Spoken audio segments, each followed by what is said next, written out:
P4 అనే policy తీసుకొచ్చి public private peoples partnership తో మీ ఆదాయాన్ని పెంచే విధానానికి, పేదలకు అండగా ఉండే విధానానికి శ్రీకారం చుడుతున్నాం. రెండోది ఉద్యోగాలు రావాలి. ప్రతి ఒక్కరికి పని ఉండాలి. పని ఉంటే మనం ఆరోగ్యం బాగుంటుంది, ఆదాయం వస్తుంది, మనిషి కూడా తృప్తినిస్తుంది.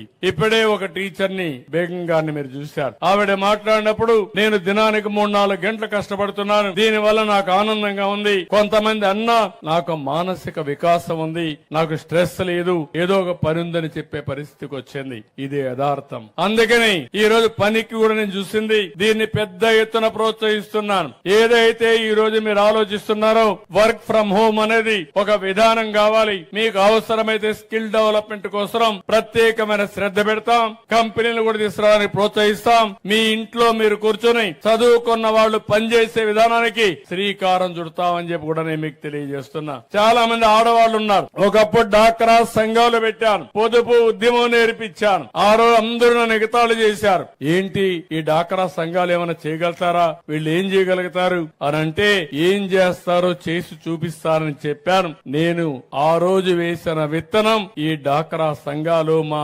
ఆడబిడ్డలని చెప్పి కూడా నేను మీకు తెలియజేస్తున్నా. ఈ రోజు బ్రహ్మాండంగా ముందుకు పోయారు. పొదుపు ఉద్యమంతో ప్రారంభించి ఒక శక్తివంతమైన మహిళా శక్తిగా మీరు తయారయ్యారు. ఈ రోజు మీ అందరి శక్తిని మళ్లీ ఉపయోగించుకుని పెద్ద ఎత్తున మిమ్మల్ని చిన్న చిన్న పరిశ్రమలను ప్రోత్సహించి తద్వారా మీ ఆదాయం పెంచే కార్యక్రమానికి కూడా ముందుకు పోతాం. నేను అందుకే మొన్న ఒక మాట చెప్పాను, గ్రామాల్లో డైరీకి ఎక్కువ ప్రాధాన్యత ఇవ్వాలి. ప్రతి ఒక్క ఇంట్లో పేదవాడి ఇండల్లో ఒక 2 బర్రెలు గాని ఆవులు గాని ఉండే పరిస్థితి రావాలి. దీనివల్ల నెలకు ఒక 30,000 రూపాయల ఆదాయం వస్తుంది. ఒక వయసులో ఉండి ఇంట్లో ఎవరు లేకపోతే అలాంటి వారికి 2 ఆవులు పెంచుకుంటే తద్వారా యాక్టివిటీ ఉండే పరిస్థితి వస్తుంది, ఒక పని ఉండే పరిస్థితి వస్తుంది. దీనికి కూడా ఏమే విధంగా మోడర్నైజ్ చేయాలనో అవన్నీ కూడా చేస్తాం. అదే మాదిరిగా మూడోది పాపులేషన్. ఈ రోజు పాపులేషన్ మీరు చూస్తే మానవ వనరుల అభివృద్ధి కావాలి, స్కిల్ డెవలప్మెంట్ కావాలి. ఇంకో పక్క జనాభా కూడా తగ్గిపోయే పరిస్థితి వస్తా ఉంది. ఈ రోజు మీ కందుకూరులో కూడా 1.6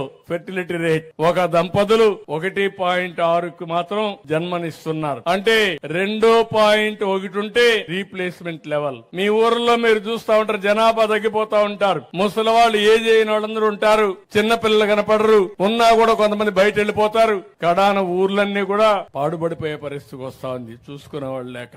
అందుకే నేను చెప్తున్నాను, జనాభా పెంచడం కూడా మీ అందరి బాధ్యత. జనాభా లేకపోతే కొన్ని దేశాలు చాలా ఇబ్బందులు పడిపోయినాయి. కొన్ని దేశాల్లో మనుషులే లేరు. ఇప్పుడు భారతదేశం నుంచి మనుషులు పంపించమని మనం అడుక్కునే పరిస్థితికి వస్తున్నారు. అందుకే ఒక పక్క జనాభా బ్యాలెన్స్ చేయడం, రెండోది నైపుణ్యాన్ని పెంచడం, చదువు చెప్పించడం చేస్తే ఏ మాత్రం డోకా లేదు. ప్రపంచాన్ని శాసించే శక్తి మన పిల్లలకు ఉందని చెప్పి కూడా నేను మీకు తెలియజేస్తున్నా. అదే నిరూపించాలనుకుంటున్నాం.